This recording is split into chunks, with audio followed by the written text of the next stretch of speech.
Hello friends. आज हम लोग टेस्ट पेपर, आज संडे है, आज टेस्ट होगा ईवीएस का।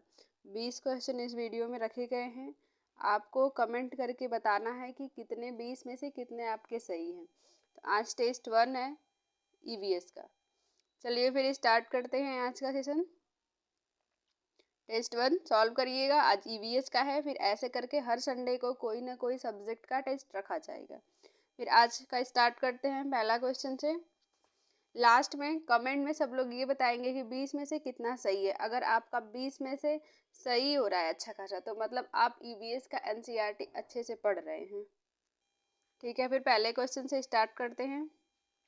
स्टेटमेंट है मधुमक्खी से, ये क्वेश्चन है, ये पढ़ाया जा चुका है वीडियो में। आगे पढ़ते हैं। नीचे दिए गए विकल्पों में से मधुमक्खी की सर्वाधिक उपयुक्त विशेषता पहचानिए। इसमें विशेषता पहचानना है। स्टेटमेंट, 4 स्टेटमेंट दिया है, आपको बताना है कौन सा सही है और कौन सा नहीं। पहले पढ़ते हैं। केवल रानी मक्खी ही अंडे देती है। नर मक्खी का कार्यकर्ता के रूप में कोई विशेष भूमिका नहीं होती है। सभी मादा मक्खी अंडे देती हैं। चौथा ऑप्शन है कार्यकर्ता मक्खी भोजन को खोजती है और उसे छत्ते तक लेके आती है। तो अब पहले ये इसमें क्या है, रानी मक्खी जो होती है वही अंडे देती है, ये ऑप्शन सही है। ठीक। नर मक्खी की कार्यकर्ता के रूप में कोई विशेष भूमिका नहीं है, ये भी सही है, नर मक्खी का वो नहीं है। और सभी मादा मक्खी अंडे देती है, ये नहीं। इसमें मक्खियों में केवल रानी मक्खी जो होती है वो अंडा देती है, और जो मक्खी होती है वो कार्यकर्ता के रूप में भोजन को खोजती हैं और उसे छत्ते तक लेके आती हैं, ये सही है। तो इसमें ए बी डी ये ऑप्शन सही हो जाएगा, सी ऑप्शन सही हो जाएगा। इसमें मधुमक्खी में केवल रानी मक्खी अंडे देती है, और जो और मक्खियाँ होती हैं वो कार्यकर्ता के रूप में भोजन को खोजती हैं और छत्ते तक लेके आती हैं। नेक्स्ट क्वेश्चन पढ़ते हैं दूसरा। रोनाल्डो रॉस से है। रोनाल्डो रॉस को 1902 में चिकित्सा के क्षेत्र में नोबेल पुरस्कार प्राप्त हुआ है। किस शोध पर उनको नोबेल पुरस्कार प्राप्त हुआ है, क्वेश्चन में ये पूछा जा रहा है। पहला है डेंगू मच्छर से फैलता है, मलेरिया मच्छर से फैलती है, चिकनगुनिया मच्छर से फैलती है, इनमें से कोई नहीं। तो जो रोनाल्डो रॉस थे उनको चिकित्सा के क्षेत्र में नोबेल पुरस्कार मिला था। उन्होंने क्या शोध किया था? तो उन्होंने मलेरिया मच्छर से फैलती है ये शोध किया था। ये बताया था कि जो मलेरिया होता है वो मच्छर से फैलता है। इसका ऑप्शन बी हो जाएगा। सी। सिनकोना सिनकोना पेड़ के किस भाग का उपयोग मलेरिया के उपचार के लिए किया जाता है? जड़, पत्ते, छाल, बीज। तो जो सिनकोना का पेड़ होता है उसका मलेरिया होने पे उसके उपचार दवा के रूप में प्रयोग किया जाता है उपचार के लिए। तो इसका कौन सा भाग होता है? तो इसका ऑप्शन सी हो जाएगा, इसके छाल का प्रयोग किया जाता है, ऑप्शन सी। देखिएगा आप लोग का कितना क्वेश्चन सही हो रहा है। आते हैं चौथे क्वेश्चन पे। चौथा क्वेश्चन पढ़ता है, ये पक्षी से रिलेटेड है। एक छोटे से पेड़ या झाड़ियों की शाखा से लटकने वाला घोंसला बनाने वाला पक्षी कौन सा है? शकरखोरा या सूर्य पक्षी, कौवा, भारतीय रोबिन। तो जो जिसका घोंसला लटकने वाला होता है वो कौन सा पक्षी होता है? शकरखोरा या सूर्य पक्षी। शकरखोरा का दूसरा नाम सूर्य पक्षी है। कौवा जो होता है वो अपने सबसे पेड़ के सबसे ऊंची डाली पर अपना घोंसला बनाता है, और कौवा से कोयल जो होती है वो कौवे के ही घोंसले में अंडे देती है। इसका ऑप्शन ए हो जाएगा। पांचवा क्वेश्चन पढ़ते हैं। हाथी से एक क्वेश्चन जरूर आता है, ये क्वेश्चन वही से है। हाथियों के झुंड का मुखिया कौन होता है? सबसे छोटी मादा हाथी, सबसे उम्र दराज मादा हाथी, सबसे बड़ा नर हाथी, सबसे छोटा नर हाथी। तो जो हाथियों की झुंड की मुखिया होती है वो मादा होती है। तो इसमें जो सबसे बुजुर्ग हथनी होगी, सबसे उम्र दराज हथनी होगी, वही इस ग्रुप की लीडर होगी, वही इस ग्रुप के नेता होगी, वो सबका नेतृत्व वही करती है। हाथियों को कीचड़ में खेलना बहुत पसंद होता है। आते हैं छठवें क्वेश्चन पे। पक्षी विभिन्न प्रकार के घोंसले बनाते हैं तथा घोंसले बनाने के लिए विभिन्न स्थानों का चुनाव करते हैं। निम्न में से कौन से पक्षी पेड़ के तने में अपना घोंसला बनाते हैं? इसमें पूछा गया है कि कौन सा ऐसा पक्षी है जो घोंसला जो उसका होता है वो तने में बनाता है। कौवा, बसंत गौरी, शकरखोरा, दर्जी चिड़िया। तो आप लोग बताएंगे कि कौन सा है। ऑप्शन बी हो जाएगा। बसंत गौरी जो पक्षी होती है वो तने में घोंसला बनाती है, और दर्जी चिड़िया जो होती है वो क्या करती है, 2 पत्ते को छील के अपना घोंसला बनाती है। और शकरखोरा का अभी ऊपर देखिए, इसका जो घोंसला होता है वो लटकते हुए होता है। 7वां क्वेश्चन है, बिहार राज्य में लोगों के लिए मधुमक्खी पालन की प्रक्रिया शुरू करने का सर्वोत्तम समय क्या होगा? अक्टूबर से दिसंबर, जुलाई से सितंबर, अप्रैल से अगस्त, जनवरी से मार्च। तो बिहार में मधुमक्खी पालन का जो महीना होता है वो अक्टूबर से दिसंबर होता है। मुजफ्फरपुर बिहार में फेमस है मधुमक्खी पालन के लिए। 8वें क्वेश्चन पे आते हैं। बोरा चिपचिपे चावल की एक सामान्य किस्म है। यह मुख्य रूप से पाया जाता है असम में, बिहार में, उड़ीसा में, तमिलनाडु में। तो जो बोरा चिपचिपे चावल की जो किस्म है वो कहाँ पाई जाती है? असम में। असम में जो घर होता है वो बांस पे बनाया जाता है। नेक्स्ट है 9वां क्वेश्चन। निम्नलिखित में से कौन सा स्थान केरल में है? वलसाड़, कोझिकोड, मालाखेड़ा। तो जो केरल में है वो कोझिकोड। इसका नया नाम कालीकट है। पुराना नाम कोझिकोड था, अब कालीकट हो गया है केरल में। और केरल से रिलेटेड क्वेश्चन है, यहाँ पे टैपियोका फेमस है।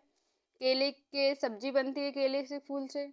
और और इस प्रकार है और यहाँ केरल में वही कोझिकोड ये फेमस स्थान है यहाँ का। टैपियोका यहाँ का वो फेमस है। क्वेश्चन में पूछता है। अब आते हैं 10वें क्वेश्चन पे। माउंट एवरेस्ट नीचे दिए गए किस राज्य का भाग है? नेपाल, तिब्बत, भारत, चीन। तो माउंट एवरेस्ट की जो चोटी है वो नेपाल में है। नेपाल में माउंट एवरेस्ट की चोटी है। भारत का पड़ोसी देश है। आते हैं 11वें क्वेश्चन पे। मच्छरों से फैलने वाले 3 रोगों का समूह है। डेंगू, मलेरिया, कोविड-19। Chikungunya, dengue, HIV, AIDS. Dengue, malaria, chikungunya. Dengue, chikungunya, कोविड-19। तो इसमें से एलिमिनेट करेंगे कौन सा नहीं। इसमें कोविड-19 मच्छरों से नहीं होता है, HIV भी मच्छरों से नहीं होता है, इसमें भी कोविड-19 ये भी गलत हो जाएगा। तो ऑप्शन हो जाएगा सी, डेंगू, मलेरिया, चिकनगुनिया जो होता है वो मच्छरों से फैलता है। आते हैं 12वें क्वेश्चन पे। कन्नौज एक जिला है जो समस्त भारत में इत्र के लिए प्रसिद्ध है। यह जिला किस राज्य का भाग है? उत्तर प्रदेश, मध्य प्रदेश, बिहार, झारखंड। तो कन्नौज जो है वो उत्तर प्रदेश का एक जिला है। यहाँ इत्र के लिए बहुत फेमस है। कन्नौज इत्र के लिए बहुत फेमस है। ये क्वेश्चन आया हुआ है प्रीवियस ईयर में। जो भी क्वेश्चन इसमें लिए गए हैं सब प्रीवियस ईयर के हैं। आप देखिए कि आप NCERT के जो फैक्ट पढ़ाए गए हैं वो आपको याद है, वो आपको समझ आया कि नहीं। आते हैं 13वें क्वेश्चन पे। रेत के टीले कहाँ पाए जाते हैं? अफगानिस्तान इंग्लैंड में, उज्बेकिस्तान बांग्लादेश में, बर्लिन राजस्थान में, अफगानिस्तान अबू धाबी में। तो रेत के जो टीले हैं वो कहाँ पाए जाते हैं? अफगानिस्तान और अबू धाबी में। अबू धाबी में खजूर के पेड़ भी पाए जाते हैं। यहाँ की मुद्रा जो है दिरहम है। ऑप्शन इसका डी हो जाएगा। आते हैं 14वें क्वेश्चन पे। पढ़ते हैं क्वेश्चन। ये थोड़ा बड़ा है लेकिन इसको देखेंगे कि क्या पूछ रहा है। नीचे दिया गया कौन सा जंतु भालू जैसा दिखता है परंतु भालू नहीं है? यह दिन में 17 घंटे वृक्षों की शाखाओं से उल्टे लटक कर सोकर बिताता है और उसी वृक्ष की पत्तियां को खाता है। इस जंतु को औसत आयु 40 वर्ष है। अपने पूरे जीवन में यह मुश्किल से 8 वृक्ष पर ही घूमता है। आपको बताना है कि ये कौन सा जंतु हो सकता है। चिंपैंजी, लंगूर, पांडा, स्लॉथ। ये कौन सा होगा जो 17 घंटे सोता है और भालू जैसा दिखता है लेकिन भालू नहीं है। ये पेड़ की शाखाओं से उल्टे लटक कर सोता है और इसकी जो औसत आयु है वह 40 वर्ष है। इसमें स्लॉथ हो जाएगा। स्लॉथ जो है वो 17 घंटे सोता है। 15वां क्वेश्चन है। नीचे दिए गए पक्षियों की वह कौन सी प्रजाति है जिनकी आंख मानव की भांति उनके सामने की ओर होती है? दर्जी चिड़िया, वीवर पक्षी, कलचिड़ी, उल्लू। तो जो मानव के भांति उसकी आंख सामने है, कौन सी चिड़िया हो जाएगा? वो उल्लू हो जाएगा। ये अक्सर रात में दिखते हैं।